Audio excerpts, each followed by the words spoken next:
Good morning, students. Welcome to our YouTube channel, BDN Public School. Today, we will read and explain the chapter Is Matter Around Us Pure? In last class, we discussed about the solution and its properties. Our next topic is concentration of a solution. Let's start our chapter. In activity 2.2, we observed that groups A and B obtain different sets of solution. कि जो activity 2.2 हमने की थी उसके अंदर हमें अलग जो दो अलग अलग ग्रुप थे और बी में, तो उसके जो सॉल्यूशन थे, उसके जो सॉल्यूशंस के जो कलर थे वो अलग अलग थे। ठीक है, जो शेड थी वो काफ़ी अलग अलग थी। एक चित्र के माध्यम से आपको दर्शा देते हैं, बता देते हैं। देखिए इस चित्र को, इस फिगर में देखिए आप सॉल्यूशन कंसंट्रेशन के अंदर ये एक सॉल्यूशन है। ठीक है, इसकी जो शेड है वो अलग है, इसकी कलर शेड अलग है, इसकी कलर शेड अलग है और इसकी अलग। ठीक है, हर एक गिलास की जो कलर शेड है वो अलग अलग है। वो क्यों है ये इसके बारे में बताया गया है, आगे रीड करेंगे चैप्टर में। ठीक है, नेक्स्ट है so we understand that in a solution the relative amount of solute and solvent relative proportion of the solute and solvent can be varied. यानी कि एक सॉल्यूशन के अंदर, ठीक है, सॉल्यूशन के अंदर दो ही चीज होती हैं, एक सोल्यूट होता है, ठीक है, और एक सोलवेंट होता है। सोलवेंट जो ज्यादा मात्रा में हो और सोल्यूट जो कम मात्रा में। ठीक है, सोल्यूट हमेशा सोलवेंट के अंदर घुलता है। Depending upon the amount of solute present in a solution it can be called a dilute, concentrated और ए सैचुरेटेड सॉल्यूशन। यानी कि सोल्यूट की जो अमाउंट है, मात्रा है, वो कितनी है सॉल्यूशन के अंदर, ठीक है, वो जो कलर शेड है उस पर डिपेंड करता है। ठीक है, सॉरी कलर शेड नहीं, कि कलर शेड किसके ऊपर डिपेंड करता है, सोल्यूट की जो मात्रा है, ठीक है, अमाउंट है, उस पर डिपेंड करता है। अगर सोल्यूट, ठीक है, जैसे हमने उस फिगर में देखा था, ठीक है, दोबारा से निकालते हैं इस फिगर को। देखिए इसमें अगर इसके अंदर सोल्यूट क्या है, थोड़ी मात्रा में है, कम मात्रा में है, ठीक है, तो इसका जो वाटर शेड है, सॉरी कलर शेड है, वो अलग है। नेक्स्ट में जो सोल्यूट की मात्रा थोड़ी सी बढ़ा दी गई है, तो इसका जो कलर शेड है वो थोड़ा सा ज़्यादा, ठीक है, डार्क है।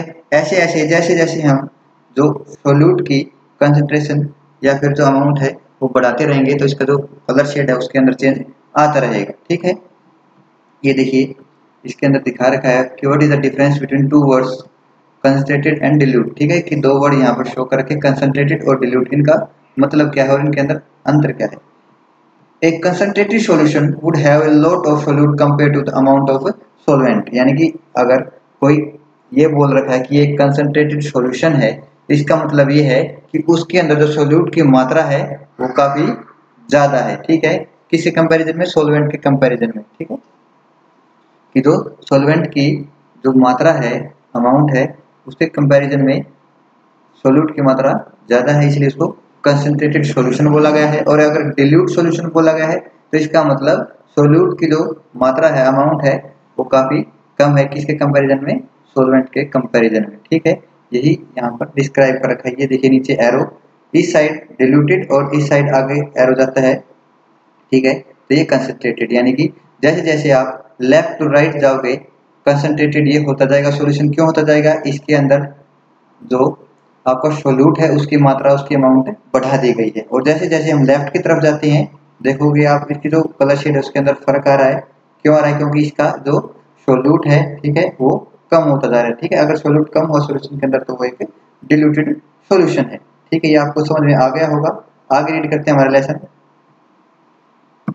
नेक्स्ट है depending upon the amount of solute present in a solution it can be called a dilute. ये हम कर चुके हैं, मैंने अभी भी बताया आपको डिल्यूट क्या होता है, कंसंट्रेटेड क्या होता है। ठीक है, और सैचुरेटेड सॉल्यूशन, ठीक है, ये एक हमारी टर्म बच गई है। सैचुरेटेड सॉल्यूशन क्या होता है, सैचुरेटेड सॉल्यूशन वो होता है कि जब सोल्यूट की जो मात्रा है सॉल्यूशन के अंदर हम बढ़ाते रहते हैं, लेकिन एक स्टेज ऐसी आती है जब सोल्यूट सॉल्वेंट के अंदर एक कंडीशन पर, यानी कि एक गिवन टेम्परेचर कंडीशन पर घुलना बंद कर देता है। ठीक है, तो उस सॉल्यूशन को हम क्या बोलते हैं, सैचुरेटेड सॉल्यूशन बोलते हैं। ये यहाँ पर बताया गया है। आगे रीड करते हैं हमारा लेसन। ये एक्टिविटी है 2.3, आप इसे देख सकते हैं परफॉर्म करके अपने स्तर पर। आगे है at any particular temperature a solution that has dissolved as much solute as it is capable of dissolving is said to be a saturated solution। मैंने अभी भी आपको बताया कि किसी गिवन टेम्परेचर पर जब हम सॉल्यूशन के अंदर सोल्यूट को, ठीक है, जितना हो सके उतना डिजोल्व करते हैं, घोलते हैं, ठीक है, जितनी इसकी कैपेसिटी होती है वहां तक, उस लिमिट तक, और उसके बाद ये घुलना उस सॉल्यूशन के अंदर, सॉल्वेंट के अंदर बंद कर देता है, ठीक है, उसको हम सैचुरेटेड सॉल्यूशन बोलते हैं।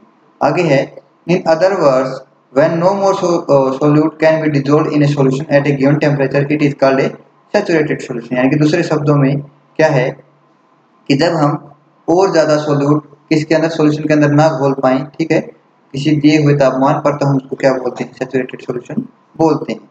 आगे है the amount of the solute present in the saturated solution at this temperature is called its solubility.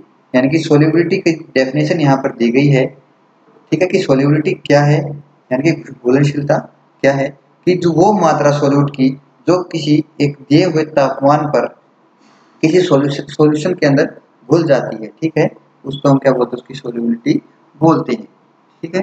आगे रीड करते हैं if the amount of solute content in a solution is less than the saturation level it is called an unsaturated solution. यानी कि अगर जो solute है किसके अंदर, सॉल्यूशन के अंदर, ठीक है, उसकी मात्रा, उसकी जो अमाउंट है, सैचुरेशन लेवल, ठीक है, सैचुरेशन लेवल वो लेवल होता है जहां पर आगे सोल्यूट नहीं घुलता है सॉल्यूशन के अंदर, ठीक है। अगर उस लेवल से पहुंचने से अगर कम है हमारी अमाउंट, ठीक है, सोल्यूट की अमाउंट अगर सैचुरेशन लेवल से कम है तो हम उसको अनसैचुरेटेड सॉल्यूशन बोलते हैं, ठीक है, क्योंकि उस सॉल्यूशन के अंदर हम और भी सोल्यूट ऐड कर सकते हैं, डिजोल्व कर सकते हैं, ठीक है। दोबारा बता देते हैं कि सैचुरेशन लेवल यानी कि एक ऐसा लेवल जहां पर आकर सॉल्यूशन के अंदर घुलना, डिजोल्व करना बंद कर देता है, ठीक है। तो अगर किसी सॉल्यूशन के अंदर सोल्यूट इतनी मात्रा में है कि वो सैचुरेशन लेवल तक नहीं पहुंचा है, यानी कि सोल्यूट को और घोला जा सकता है, ठीक है, तो उस सॉल्यूशन को हम अनसैचुरेटेड सॉल्यूशन बोलते हैं। आगे है what would happen if you were to take a saturated solution at a given temperature and cool it slowly. ये है कि क्या होगा जब आप किसी सॉल्यूशन को, यानी कि सैचुरेटेड सॉल्यूशन को एक टेम्परेचर पर लेके जाएं और फिर उसको धीरे धीरे ठंडा कर दें।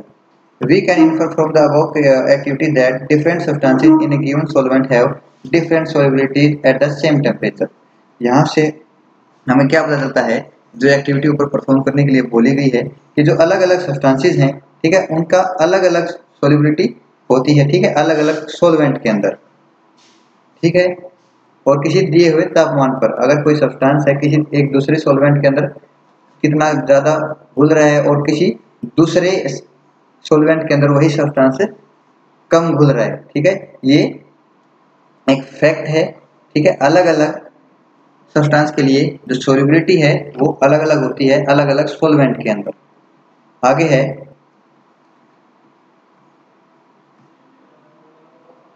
The concentration of a solution is the amount of solute present in a given amount of solution और the amount of solute dissolved in a given mass or volume of a solvent। यानी कि जो concentration है solution की वो क्या होती है, जो हमारी हेडिंग थी 2.1 कंसंट्रेशन ऑफ सॉल्यूशन, वो क्या है कि अमाउंट ऑफ सोल्यूट कि कितनी मात्रा में जो सोल्यूट प्रेजेंट है, ठीक है, इन a given amount of solution, यानी कि एक दिए गए सॉल्यूशन में कितनी मात्रा में सोल्यूट की मात्रा है, ठीक है, वो कंसंट्रेशन कहलाती है, ठीक है, किसकी, सॉल्यूशन की कंसंट्रेशन कहलाती है। या फिर amount of solute dissolved in a given mass और वॉल्यूम ऑफ द सॉल्वेंट, यानी कि या फिर हम कह सकते हैं कि मास ऑफ सोल्यूट की कितनी मात्रा में जो, या फिर सोल्यूट का कितना मास घुला हुआ है एक दिए हुए वॉल्यूम, इसके सॉल्वेंट के वॉल्यूम में, ठीक है। एक फॉर्मूला है, ये आपको याद करना पड़ेगा, इसी के बेस पर आप आगे न्यूमेरिकल भी सॉर्ट आउट कर पाओगे। ये देखिए, ये है फॉर्मूला कंसंट्रेशन ऑफ सॉल्यूशन, क्या होती है, अमाउंट ऑफ सोल्यूट। आपको क्वेश्चन में दिया होगा कि सोल्यूट की जो अमाउंट है वो कितनी होगी, to the amount of solution, और जो सॉल्यूशन की जो अमाउंट है, मात्रा है, वो कितनी होगी, या फिर इसका जो सेकंड फॉर्मूला है वो है अमाउंट ऑफ सोल्यूट, ठीक है, अमाउंट ऑफ सोल्यूट ये मास के अंदर दिया होगा ये, ठीक है, और अमाउंट ऑफ सॉल्वेंट ये आपका मास नहीं होगा, ये वॉल्यूम होगा, अमाउंट ऑफ सॉल्वेंट, ठीक है, यहाँ पे आपको सॉल्वेंट की वॉल्यूम दी मिलेगी और सोल्यूट का मास दिया हुआ मिलेगा। ये आपके दो अलग अलग फॉर्मूले हैं, ये आपको लर्न करने हैं और इसी के बिहाफ पर आप इनके जो न्यूमेरिकल है वो सॉर्ट आउट कर पाओगे। आगे है there are various ways of expressing the concentration of solution but here we will learn only two method, कि यहाँ पर काफी अलग अलग तरीके हैं काफी, लेकिन यहाँ पर हम सिर्फ दो मेथड्स के बारे में सीखेंगे, दो तरीकों के बारे में सीखेंगे जिनसे हम सॉल्यूशन की कंसंट्रेशन को निकाल सकते हैं, ठीक है। अब है mass by mass percentage of a solution. जो पहला तरीका है, अगर हमें परसेंटेज ऑफ सॉल्यूशन निकालनी है, ठीक है, मास परसेंटेज ऑफ सॉल्यूशन निकालना है, तो टोटल जो मास है सॉल्यूट का, ठीक है, सॉल्वेंट के अंदर वो कितना है, और सॉरी सॉल्वेंट के अंदर नहीं, सॉल्यूशन के अंदर mass of solute divide by mass of solution और मल्टीप्लाई 100, ये आपका पहला फॉर्मूला है, ठीक है। आपको अगर मास परसेंटेज निकालनी है सॉल्यूशन की। सेकंड है mass by volume percentage of a solution. अगर आपको मास बाय वॉल्यूम परसेंटेज निकालनी है किसी सॉल्यूशन की, यहाँ पर सेकंड फॉर्मूला है, ठीक है।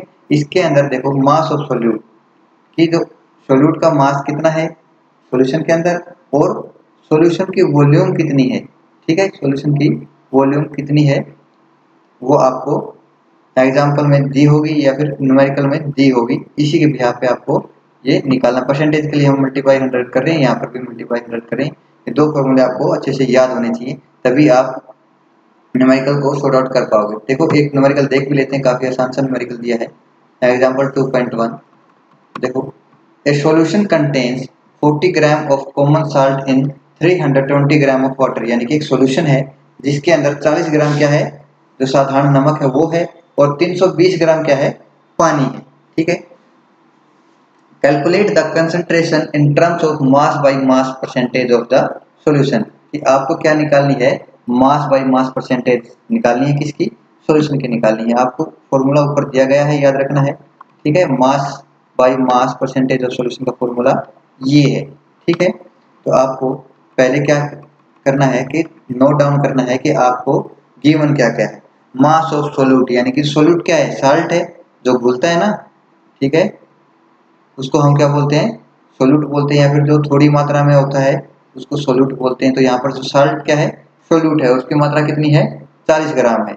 और आगे मास ऑफ सोलवेंट है, ठीक है, यानी कि जो ज्यादा मात्रा में होता है, ठीक है, वो कितना है, 320 ग्राम, और यहाँ पर क्या है, वाटर है। वी नो, हम जानते हैं, मास ऑफ सोल्यूशन। अब जो सोल्यूशन तो दोनों से ही मिलता है, सोलवेंट और सोल्यूट से, दोनों को मिला के ही तो सोल्यूशन बनता है, ठीक है। तो सोल्यूशन की जो मास निकल के आया वो है 360 ग्राम, ठीक है, 320 और 40 360 ग्राम सोल्यूशन का मास हो गया। और हमें पता है निकलना क्या है, मास परसेंटेज ऑफ सोल्यूशन, ठीक है, उसका फॉर्मूला हमें दिया गया है, mass of solute divide by mass of solution multiply by 100। तो यहाँ पर देखो 40 मास ऑफ सोल्यूट है आपका, ठीक है, और मास ऑफ सोल्यूशन कितना है 360 मल्टीप्लाई बाई 100। अगर हम इसको काटते हैं, ठीक है, 0 से 0 कैंसिल हो जाएगी और फाइनल जो रिजल्ट आएगा हमारा वो आएगा 11.1%, ठीक है। ये आपका क्या होगा, mass by mass percentage of the solution. काफी इजी सा न्यूमेरिकल था, ये आप खुद करके देख सकते हैं, आसान है, ठीक है। जितनी आप प्रैक्टिस करोगे ये उतना ही आसान होगा। नेक्स्ट टॉपिक है हमारा, वो कर लेते हैं, व्हाट इज ए सस्पेंशन, कि सस्पेंशन क्या है, ठीक है, सस्पेंशन, ठीक है, इसको हम यहाँ से पढ़ना स्टार्ट करते हैं। Suspension is a heterogeneous mixture in which the solute particles do not dissolve but remain suspended throughout the bulk of the medium। यहाँ पे ये बोला है कि जो सस्पेंशन है वो एक heterogeneous मिक्सचर है, ठीक है। हमने इससे पहले जो टॉपिक पढ़ा था वो सॉल्यूशन पढ़ा था, और वो कैसा मिक्सचर था, होमोजीनियस मिक्सचर था, जिसमें जितने भी पार्टिकल्स थे, सोल्यूट पार्टिकल्स थे, वो थोड़ी मिक्स हो रहे थे अच्छे से, ठीक है। तो वो एक होमोजीनियस मिक्सचर था। लेकिन सस्पेंशन कैसा मिक्सचर है, एक हेटेरोजीनियस मिक्सचर है, ठीक है। इसमें जो प्रसार है सोल्यूट पार्टिकल्स का, ठीक है, मीडियम के अंदर, माध्यम के अंदर अच्छे से नहीं हो रहा है। तो ये कैसा एक हेटेरोजीनियस मिक्सचर है, ये आपको याद रखना होगा। Particles of a suspension are visible to the naked eye, यानी कि नग्न आंखों से हम जो पार्टिकल्स हैं, कण हैं सस्पेंशन के, वो हमें दिखाई दे जाते हैं या फिर दिखाई देते हैं। ठीक है, इसके अंदर क्या है कि जो सोल्यूट पार्टिकल्स होते हैं, ठीक है, वो अच्छे से डिजोल्व नहीं होते। ठीक है, और वो क्या है कि लटके रहते हैं। ठीक है, मीडियम के अंदर वो सस्पेंडेड रहते हैं, लटके रहते हैं। ठीक है, और अगर हम उन्हें अनडिस्टर्ब छोड़ देते हैं सॉल्यूशन को, ठीक है, कौन से सॉल्यूशन को, सस्पेंशन सॉल्यूशन को हम अगर अनडिस्टर्ब छोड़ देते हैं कुछ घंटों के लिए, कुछ समय के लिए, तो जितने भी पार्टिकल्स हैं वो उसके तल में इकट्ठे हो जाएंगे या फिर सेटल डाउन हो जाएंगे नीचे। ठीक है, उसके बॉटम में। ठीक है, आप समझ गए होंगे सस्पेंशन क्या है। ये एक नॉन होमोजेनियस सिस्टम है। ठीक है, आगे है इसकी properties. Properties of a suspension, कि जो सस्पेंशन है उसके गुण क्या है। Suspension is a heterogeneous mixture. मैंने अभी भी बताया आपको कि जो सस्पेंशन है वो कैसा मिक्सचर है, एक हेट्रोजीनियस मिक्सचर है, यानी कि इसके सोल्यूट पार्टिकल्स का एक समान प्रसारण नहीं होता है। कहीं सोल्यूट पार्टिकल्स ज्यादा होते हैं और कहीं सोल्यूट पार्टिकल्स कम मात्रा में होते हैं। ठीक है, तो ये कैसा मिक्सचर है, एक हेट्रोजीनियस मिक्सचर है। आगे है जो सेकंड प्रॉपर्टी इसकी, the particles of a suspension can be seen by naked eye, यानी कि नग्न आंखों से हम जो सस्पेंशन के पार्टिकल्स होते हैं, सोल्यूट पार्टिकल्स को हम नग्न आंखों से देख सकते हैं। The particles of a suspension scatter a beam of light passing through it and make it part visible, यानी कि जिसमें क्या है कि जब पार्टिकल्स ऑफ सस्पेंशन है, ठीक है, सस्पेंशन के अंदर जो सोल्यूट पार्टिकल्स होते हैं वो क्या करते हैं, जब हम लाइट के एक बीम डालते हैं उनके ऊपर या फिर सॉल्यूशन के अंदर से पास करवाते हैं उसको, तो क्या है कि वो जो सोल्यूट पार्टिकल्स हैं वो उसको स्कैटर कर देते हैं। ठीक है, उसको स्कैटर कर देते हैं and make its path visible, और उसका जो रास्ता है हमें क्या विजिबल आता है, यानी कि नजर आता है। ठीक है, लेकिन सॉल्यूशन के केस में ऐसा नहीं था। सॉल्यूशन के केस में इसका उल्टा था। उसमें अगर हम लाइट पास करवाते हैं सॉल्यूशन के अंदर से तो क्या होता था कि हमें उसका जो रास्ता है लाइट का वो विजिबल नहीं था, हमें नहीं दिखाई देता था कि किस रास्ते से लाइट इसके अंदर से गुजर रही है। लेकिन इसके अंदर जो पाथ है लाइट का वो विजिबल होगा, दिखाई देगा। क्यों दिखाई देगा, कोई भी चीज हमें कब दिखाई देती है, जब कोई चीज किसी चीज से रिफ्लेक्ट होकर हमारी आंखों में आ जाती है। ठीक है, ठीक है, तब हमें उसका जो पाथ है विजिबल आता है या फिर नजर आता है। ठीक है, तो इसमें भी यही होता है कि इसके जो पार्टिकल्स हैं वो थोड़े से साइज में बड़े होते हैं, उनसे लाइट स्कैटर करके हमारी आंखों में प्रवेश करती है, एंटर करती है, और फिर हमें उसका जो रास्ता है वो विजिबल नजर आता है। ठीक है, दिखाई देता है। नेक्स्ट जो फोर्थ पॉइंट है इसका, ठीक है, चौथा गुण, the solute particles settle down when A suspension is left undisturbed. मैंने अभी भी आपको बताया कि जो सोल्यूट पार्टिकल्स होते हैं, ठीक है, वो नीचे सेटल डाउन हो जाते हैं, नीचे तल में इकट्ठे हो जाते हैं जब हम सस्पेंशन को काफी समय के लिए, सस्पेंशन सॉल्यूशन को काफी समय के लिए ऐसे ही अनडिस्टर्ब छोड़ दें तो। ठीक है, तो इसका मतलब जो सस्पेंशन है वो एक अनस्टेबल सिस्टम है। ठीक है, स्टेबल नहीं है, स्थायी नहीं है, ये एक अस्थायी है। They can be separated from the mixture by the process of filtration, यानी कि फिल्ट्रेशन के माध्यम से, ठीक है, हम सोल्यूट और सॉल्वेंट को अलग अलग कर सकते हैं। ठीक है, लेकिन सॉल्यूशन की प्रॉपर्टीज में हमने पढ़ा था, ठीक है, ये हम पढ़ रहे हैं क्या, सस्पेंशन की प्रॉपर्टीज, और इससे पहले हमने सॉल्यूशन की प्रॉपर्टीज करी थी, उसमें हमने पढ़ा था कि सॉल्यूशन को हम फिल्ट्रेशन प्रोसेस के द्वारा, प्रक्रिया के द्वारा अलग अलग नहीं कर सकते। लेकिन इसमें ऐसा नहीं है, इसमें हम क्या कर सकते हैं, फिल्ट्रेशन प्रोसेस के द्वारा, प्रक्रिया के द्वारा सॉल्वेंट और सोल्यूट को अलग अलग कर सकते हैं। ठीक है, ये चीज की प्रॉपर्टीज। आगे है what is a colloidal solution, की कोलोइडल सॉल्यूशन है वो क्या है। देखिए इसमें यहां से पढ़ना स्टार्ट कीजिए। The particles of a colloid are uniformly spread throughout the solution, यानी कि जो कोलॉइड के जो पार्टिकल्स हैं, कण हैं, वो यूनिफॉर्मली स्प्रेड है हो रहे होते हैं किसके अंदर, सॉल्यूशन के अंदर, यानी कि एक समान तरीके से वो स्प्रेड हो रहे हैं उसके अंदर, सॉल्यूशन के अंदर। ठीक है, due to the relatively smaller size of particles as compare to that of the suspension the mixture appear to be homogeneous. ये है कि इसके अंदर क्या होता है कि जो कोलॉइड के जो पार्टिकल्स हैं, ठीक है, वो यूनिफॉर्मली यानी कि एक समान तरीके से इसके अंदर स्प्रेड हो रहे हैं, बिखरे हुए होते हैं सॉल्यूशन के अंदर। ठीक है, जैसा कि सॉल्यूशन के केस में हमें दिखाई देता है। ठीक है, लेकिन इसके जो पार्टिकल्स, इसके जो कण का जो साइज है वो इतना छोटा होता है किसके कंपैरिजन में, सस्पेंशन के पार्टिकल्स के कंपैरिजन में, ठीक है, इसके जो साइज हैं पार्टिकल्स के वो काफ़ी छोटे होते हैं।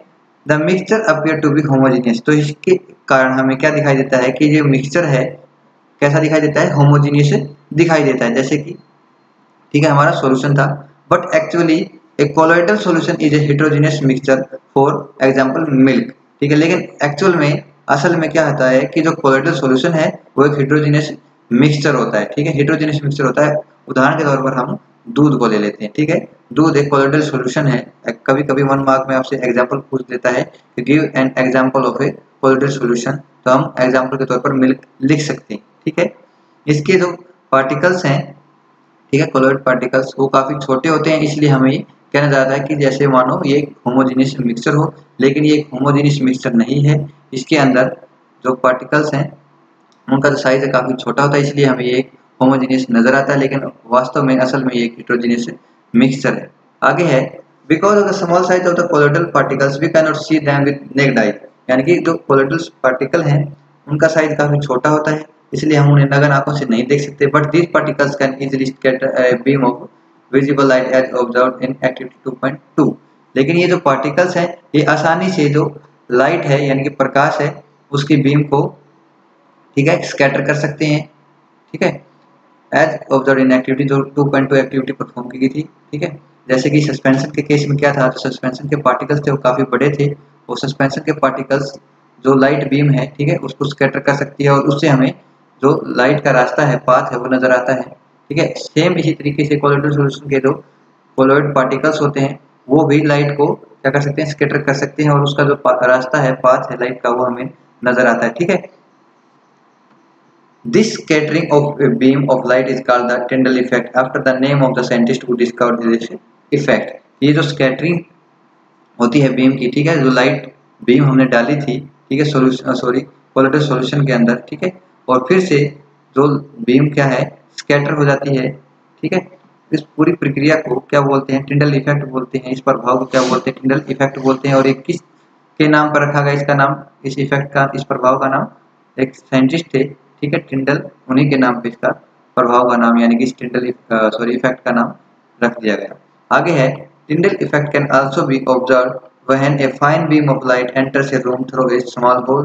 This happens due to scattering of light by particles of dust and smoke in the air. ये जो टिंडल इफेक्ट यानी कि टिंडल प्रभाव है वो कब देखा जा सकता है, जब एक महीन यानी कि पतली सी जो लाइट की बीम है, ठीक है, हमारे कमरे के अंदर एंटर करती है, ठीक है, तब क्या होता है कि जो लाइट है वो किससे टकराती है, जो छोटे छोटे धूल मिट्टी के कण होते हैं या फिर जो धुएं के कण होते हैं हवा में उपस्थित, उनसे टकराती है और हमारी आंखों में वो पहुंचती है।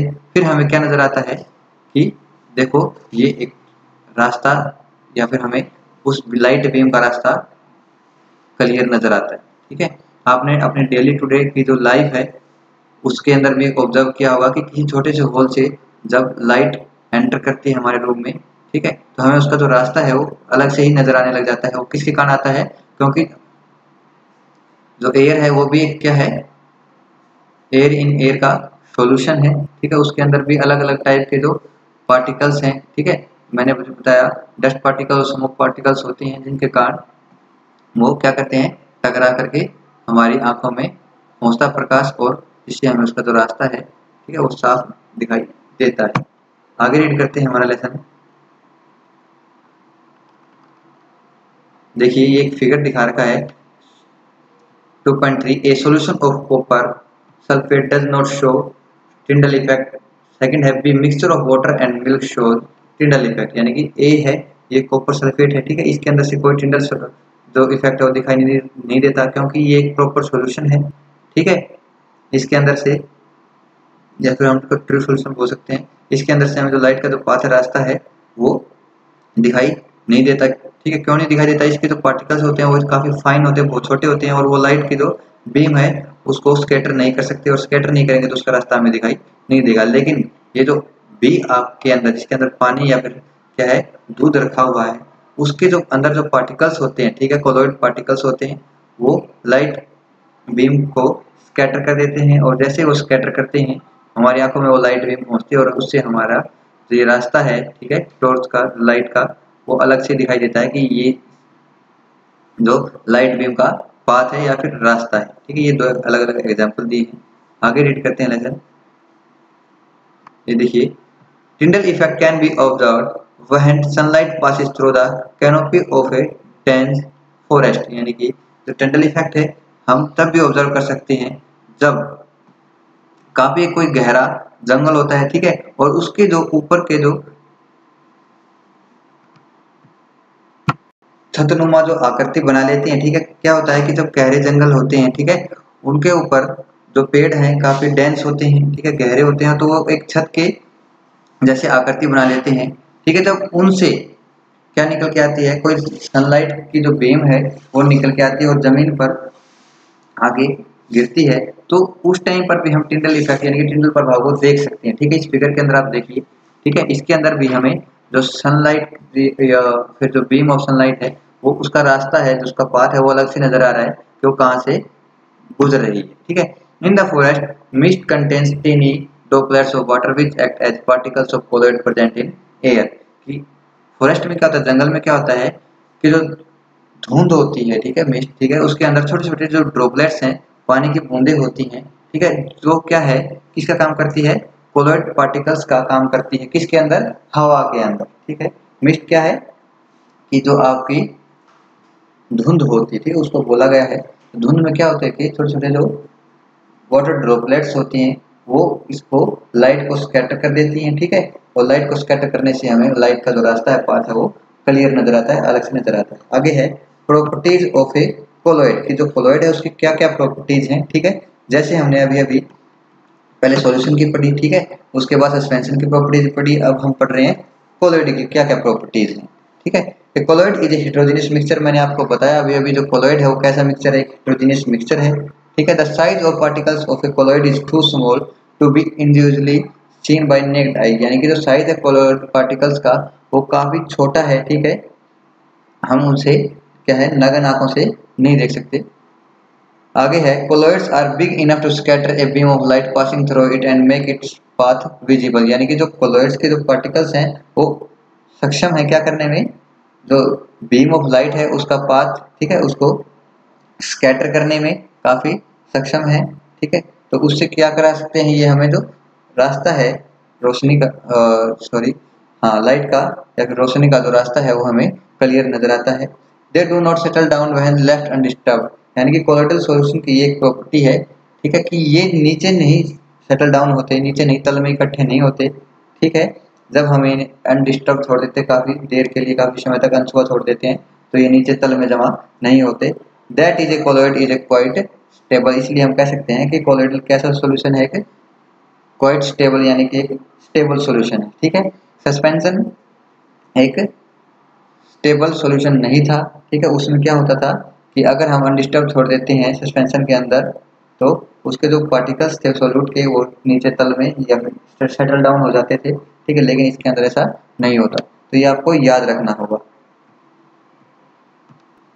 इस फिगर में देखिए आप difference between true solution, colloidal solution and suspension.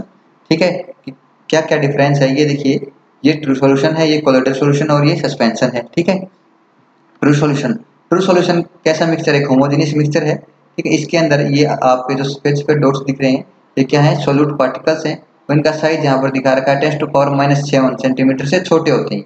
ठीक है, और कोलोइडल सॉल्यूशन में क्या है कि 10⁻⁷ इनका जो साइज है वो कितना, 10⁻⁵ सेंटीमीटर। यानी कि जो ट्रू सॉल्यूशन के जो पार्टिकल सोल्यूट पार्टिकल्स हैं उनसे तो थोड़े से ये बड़े होते हैं, इसके जो सोल्यूट पार्टिकल्स होते हैं। ठीक है, और जो नेक्स्ट है आपका सस्पेंशन, सस्पेंशन के जो पार्टिकल्स होते हैं सोल्यूट पार्टिकल्स, वो इनके कंपैरिजन में, यानी कि ट्रू सॉल्यूशन के जो सोल्यूट पार्टिकल्स हैं और कोलोइडल सॉल्यूशन के जो सोल्यूट पार्टिकल्स हैं उनके कंपैरिजन में सस्पेंशन के जो सोल्यूट पार्टिकल्स का साइज है वो काफी ज्यादा होता है। ठीक है, ये यहाँ पर बताया गया है।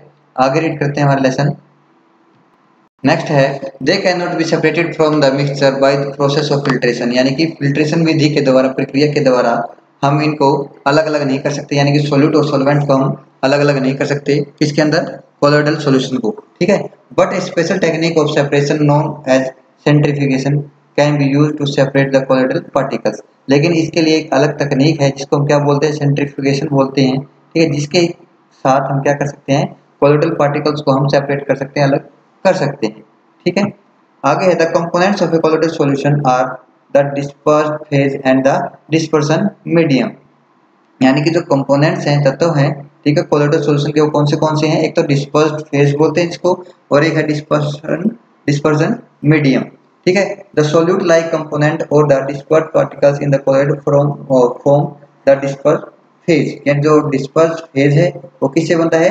जो सोल्यूट लाइक कंपोनेंट्स होते हैं, ठीक है, सोल्यूट लाइक कंपोनेंट्स होते हैं या फिर जिसको हम बोलते हैं डिस्पर्स्ड पार्टिकल्स। ठीक है, वो क्या बनाता है? एक डिस्पर्स्ड फेज बनाता है। And the component in which the dispersed phase is suspended is known as the dispersing medium. और जो डिस्पर्सिंग मीडियम है वो किसको बोलते हैं? जिसके अंदर जो डिस्पर्स्ड फेज, ठीक है, लटका रहता है, सस्पेंडेड रहता है, उसको हम क्या बोलते हैं? डिस्पर्सिंग मीडियम बोलते हैं।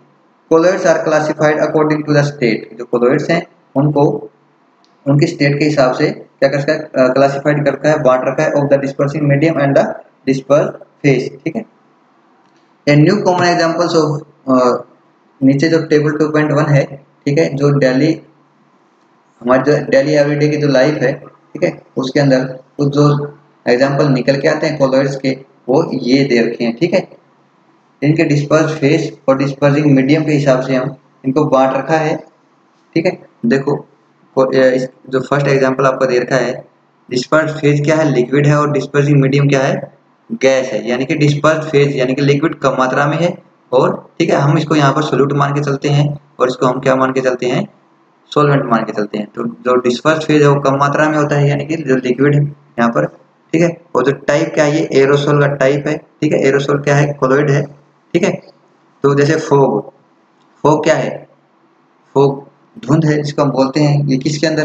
देखो, वैसे तो हमारे वातावरण में ही पाई जाती है ना फोग, ठीक है, हवा के अंदर ही तो जो फोग है उपस्थित होती है। लेकिन फोग क्यों बोलते हैं? क्योंकि उसके अंदर जो डिस्पर्स फेज क्या है? लिक्विड, पानी की बूंदे होती है ना उसके अंदर, हल्की हल्की, बिल्कुल छोटे स्मॉलर साइज की। ठीक है, तो जो पानी की बूंदे हैं, ठीक है, वो लिक्विड फॉर्म में होती हैं, और वो किसके अंदर? डिस्पर्सिंग मीडियम क्या रहता है? उसका गैस रहता है। ठीक है, ठीक है, उसको हम क्या बोलते हैं? एरोसोल बोलते हैं। ठीक है, उसका एग्जाम्पल ये है। आगे है, आगे भी आप अपने स्तर पर इनको याद कर लेंगे। ठीक है, कि अलग अलग डिस्पर्स फेज और अलग अलग डिस्पर्सिंग मीडियम के हिसाब से उनके टाइप, ठीक है, उनको बांट रखा है, और उनके एग्जाम्पल नीचे दे रखे हैं, आप याद कर सकते हैं। तो आज का जो लेसन है हमारा, वो आज यहीं तक रीड करेंगे। नेक्स्ट वीडियो में हम इसका जो रिमेनिंग पोर्शन है आगे रीड करेंगे। आपको हमारी ये वीडियो अच्छी लगी तो लाइक कीजिए, शेयर कीजिए, और चैनल को सब्सक्राइब कीजिए। Thank you.